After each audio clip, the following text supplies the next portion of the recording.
स्वागत है आपका मेरे चैनल द रियल स्टोरी के इस एपिसोड में। आपसे रिक्वेस्ट है कि अगर आपको मेरा कहानी अच्छा लगे तो लाइक कीजिए, शेयर कीजिए और सब्सक्राइब जरूर कीजिएगा। आज की कहानी जो मैं सुनाने जा रहा हूँ, ये कहानी दिल्ली के पालन बिहार से है। ये तकरीबन 1 साल पुरानी कहानी है। ये एयरफोर्स में एक अकाउंटेंट रहते थे जिनका नाम था श्री कृष्ण स्वरूप। दिल्ली के पालन बिहार में इंटरनेशनल एयरपोर्ट के पास ही इनका घर था और इनके साथ इनके परिवार में इनकी वाइफ थी, इनका एक लड़का था जिसकी उम्र 27 साल था। इनका लड़का वहीं दिल्ली में ही जॉब करता था, लेकिन कोरोना की वजह से उसकी जॉब चली गई थी और वो अब घर ही पर रहता था, वो बेरोजगार था। एक रोज़ ये अपनी ड्यूटी ख़त्म करके घर आते हैं तो देखते हैं कि उनके घर का दरवाज़ा खुला हुआ है। ऐसा बहुत ही कम होता था कि जब उनके घर का दरवाज़ा खुला हुआ हो। वो घर के अंदर जाते हैं तो देखकर उनकी चीखें निकल जाती हैं। उनकी वाइफ फर्श पर पड़ी हुई है खून से लथपथ और उनकी लगभग मौत हो चुकी है। और अब वो दूसरे कमरे में जाते हैं अपने बेटे को आवाज़ लगाते हुए कि बेटा कहाँ है, तो उसको आवाज़ लगाते हैं तो वो भी नहीं बोलता। फिर दूसरे कमरे में जब जाते हैं तो देखते हैं कि वो भी खून से लथपथ वहीं फर्श पर वो भी गिरा हुआ है और वो भी उसका भी लगभग मौत हो चुकी है। अब कृष्ण स्वरूप चीखने लगते हैं, चिल्लाने लगते हैं। आस पड़ोस के लोग आते हैं तो पुलिस को फ़ोन करते हैं। पुलिस आती है। पुलिस आने के बाद उसको ले जाती है, पोस्टमार्टम कराती है। पोस्टमार्टम कराने के बाद इन लोगों का क्रियाक्रम कर दिया जाता है। फिर अब पुलिस जांच में जुट जाती है तो देखती है कि घर का सारा सामान इधर उधर बिखरा पड़ा है। देखने में ऐसा लग रहा था कि घर में लूटपाट हुआ हो, लेकिन जो कातिल था वो कोई सुराग नहीं छोड़ा था। और घर में जो सीसीटीवी कैमरे लगे थे वो अपने साथ उस सीसीटीवी का कैमरे का जो बॉक्स होता है जिसमें सब वीडियो रिकॉर्ड होता है, वीवीआर था, वो अपने साथ ही लेकर चला गया था। कातिल अपने साथ ही लेके गया था। अब पुलिस जांच करती है, आसपास में देखती है, लेकिन कोई क्लू नहीं मिलता, कोई सुराग नहीं मिलता। फिर पुलिस आस पड़ोस के जो सीसीटीवी कैमरे थे उनको खंगालती है, आस पड़ोस के घरों में जो सीसीटीवी कैमरे लगे हुए थे। फिर एक घर से उनको एक वीडियो मिलता है जिसमें वो वीडियो 4 सेकंड का था, जिसमें एक शख्स अपने हाथ में एक बॉक्स लिया हुआ था जिसमें वीडियो रिकॉर्ड होता है, उसी तरह का एक बॉक्स था। सीसीटीवी कैमरा का वीडियो जो होता है उसी तरह का, और 4 सेकंड का वीडियो था। और उसमें जो शख्स जा रहा था वो अपना मुंह बांधा हुआ था कपड़े से ताकि कोई पहचान न सके। फिर उस वीडियो के सारे लोगों से पूछताछ की जाती है कि क्या आपने इस तरह का कोई शख्स देखा हो जो इधर से गया हो जो अपना मुंह बांधा हुआ हो। लोग मना कर देते हैं कि नहीं, इस तरह का शख्स हमने नहीं देखा। फिर उसके कपड़े से पहचान कराई जाती है कि शायद कोई इस मोहल्ले में या कोई इनके रिश्तेदार हो सकता है इस तरह कपड़े पहनता हो, कपड़े कलर ऐसा हो। फिर भी कोई क्लू नहीं मिलता। अब पुलिस फिर हाथ खाली थी 4 सेकंड का वीडियो मिलने के बाद भी।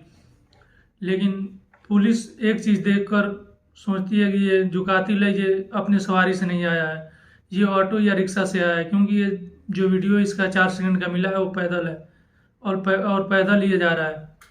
तो फिर जितने वहाँ पे ऑटो रिक्शा वाले थे, ई रिक्शा वाले थे, टैक्सी वाले थे, सबसे वो वीडियो दिखा कर पूछताछ की जा रही थी कि शायद किसी ने उसको यहाँ तक छोड़ा हो या यहाँ से लेकर गया हो, कहीं ले जाकर उसको पहुँचाया हो। तो कोई टैक्सी वाला नहीं बताया कि हाँ मैंने छोड़ा हो। अभी भी पुलिस के हाथ खाली थे। फिर कुछ समय बीतता है तो एक ई रिक्शे वाला आता है और कहता है पुलिस वाले से कि हाँ साहब, मैंने ही इस शख्स को छोड़ा था मेट्रो स्टेशन तक। पुलिस वाला पूछता है कि तुमको ये शख्स याद क्यों है। तो वो शख्स बताता है कि जब ये मेरे ऑटो पर बैठे थे तो इनको मैं देखकर इनसे बोला था कि आपके शरीर पे खून के छींटे क्यों पड़े हैं, कहीं आपको चोटें तो नहीं लगी है, कहिए तो मैं आपको हॉस्पिटल लेके चलता हूँ। तो वो शख्स मना कर देता है, कहता है कि नहीं, तुम हमें मेट्रो स्टेशन छोड़ दो। वहीं करीब में ही कुछ दूरी पर मेट्रो स्टेशन था, मेट्रो स्टेशन ले जाके वो छोड़ देता है। फिर बताता है कि साहब हमें एक और बात याद आई, वो मुझे जहाँ से मैं उसको लेकर आया था और जिस मेट्रो स्टेशन तक उसको छोड़ना था वहाँ तक का किराया 30 रुपये हो रहा था। तो वो मुझे 30 रुपये दिया। एक 20 का नोट था और एक 10 का नोट था। तो जो 10 का नोट था वो 10 का नोट फटा हुआ था, तो मैं उसको वापस कर रहा था कि ये नोट नहीं चलेगा, मैं ये नोट नहीं लूँगा। तो वो शख्स कहता है कि मेरे पास 500 का नोट है, यही 10 का नोट है, अगर लेना हो तो लो, नहीं तो जाओ। फिर मैं बहुत जिद किया तो उसने पूछा कि पेटीएम यूज करते हो।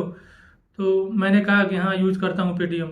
फिर वो शख्स अपने पेटीएम से मुझे 30 रुपये पेमेंट किया और चला गया। अब पुलिस के पास उसकी जानकारी मिल चुकी थी, पेटीएम से उसको उसके रिकॉर्ड को खंगाला जा सकता था। फिर वो शख्स पूछती है ऑटो वाले से कि जो जिस नंबर से तुम्हारे पास पेटीएम पे पैसा आया है वो नंबर बताओ। वो ऑटो वाला वो नंबर देता है तो पता चलता है कि इस शख्स का नाम अशोक है। अब उस अशोक को पता किया जाता है कि आखिर ये अशोक है कौन। तो पता चलता है कि अशोक कोई और नहीं बल्कि जिस औरत की मौत हुई थी, जिस कृष्ण स्वरूप जी की बीवी का मौत हुआ था, उन्हीं के भाई का लड़का है अशोक। और अशोक भी पुलिस के साथ साथ है, परिवार के साथ साथ है, कातिल को ढूंढने में मदद कर रहा है और हर तरह से पुलिस के उसके परिवार का हर तरह से मदद कर रहा है, अशोक में शामिल हो रहा है। फिर जब उस अशोक को उठाती है तो अब सबूत मिल चुका था, उस नंबर से ही पता चल चुका था कि हाँ यही है। तो फिर अब उसके पास कोई बहाना था नहीं, तो रीज़न बताता है कि उसने क्यों कत्ल किया। वो बताता है कि मेरी बहन की शादी थी तो मैं अपने बुआ से कुछ पैसे उधार लिए थे, लेकिन मैं समय से वापस नहीं कर पाया क्योंकि लॉकडाउन और कोरोना की वजह से मेरी भी जॉब चली गई थी और मैं भी बेरोजगार हो गया था। और मैं बुआ से कहा था कि जब मेरी नौकरी लगेगी तो मैं पैसा तुमको दे दूंगा, लेकिन वो बार बार मुझे टोकती रहती थी। एक रोज़ मैं अपने बुआ के घर गया और वहीं खाना खाया। खाना खाने के बाद जो कृष्ण स्वरूप के जो लड़के थे और ये दोनों फिल्म देखने लगे खाना खाने के बाद। अब ये लोग मूवी देख ही रहे थे कि उसकी बुआ आती है और पैसे के लिए टोक देती है। तो इसको बहुत ख़राब लगता है, बहुत बुरा लगता है कि मेरी इंसल्ट कर रही है। मैं इसे बार बार कह रहा हूँ कि जब मेरी नौकरी लगेगी तो मैं तुम्हारा पैसा दे दूंगा, लेकिन हमेशा ये मुझे टोक रही है। तो उसको बहुत बुरा लगा। जब बुआ उसकी दूसरे कमरे में चली गई तो वो भी गया उस कमरे में और वहीं डब्बल रखा हुआ था। वो डब्बल उठाया और बुआ के सर पे दे मारा और तब तक मारता रहा जब तक कि बुआ की जान न चली गई। अब फिर अपने भाई के पास आया, जो उसके बुआ का लड़का था, उसके पास आया तो उसको लगा कि अगर इसको नहीं मारूंगा तो ये भी मेरा भेद खोल देगा और मैं पकड़ा जाऊंगा। फिर ये डंबल उठाता है और उस डंबल से इसको भी मार देता है, इसकी भी मौत हो जाती है। अब वहाँ से जो सीसीटीवी कैमरे का बॉक्स था वो बॉक्स को उठाता है और ई रिक्शा लेता है। ई रिक्शा से मेट्रो स्टेशन जाता है और मेट्रो स्टेशन से घर चला जाता है। और जब कृष्ण स्वरूप जब अपने घर आते हैं तो अपने बीवी के वाइफ, जो उनकी बीवी थी, उनके भाई के पास फ़ोन करते हैं कि डेथ हो चुका है। तो उनके भाई आते हैं और साथ में अशोक भी आता है इस दुख में शामिल होने के लिए।